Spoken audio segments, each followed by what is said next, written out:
afternoon, everybody. It's a pleasure to be here. A major pain point for businesses in developing countries is the steep costs and patchy availability of data infrastructures. From pricey server capacity, the hurdles to capturing and analyzing data are far greater than in more developed markets. To give you just an example, Switzerland, we had the hyperscalers in Switzerland that built data centers in 2016. This is less than 10 years ago in Switzerland. So you can imagine in other countries. And even if there were such infrastructure that were accessible, then to leverage the power of data, you would need to access, if you were to do research, if you wanted to do something very innovative, very high-end, for example, GPUs, which would be complicated due to some suboptimal environment in some of the developing countries. For example, we can talk about fluctuating currencies, we can talk about high import tax, and so all in all, kind of a unfavorable environment for that. You add to that the convoluted patchwork of rules or lack thereof around data ownership, and you get a system that skews heavily towards the big players with deep pockets, aka the hyperscalers.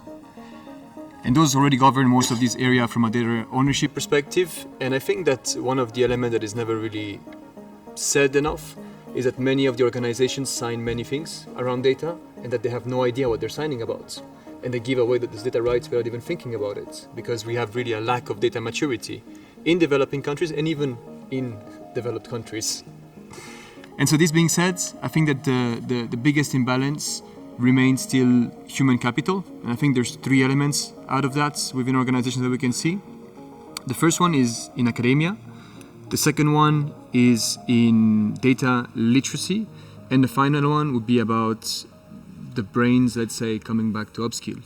And so to make it short, I think that from the first perspective, academia, if you don't have the right infrastructures, you cannot push research as much as you want and attract the best talent or retain even the best talent to innovate. You will always be kind of a follower, which is okay from a business perspective, but if you want to have the top talents, you will have a tough time rivalizing with different institutions, and thus also having more and more education that will be, let's say, more pushed to have better brains.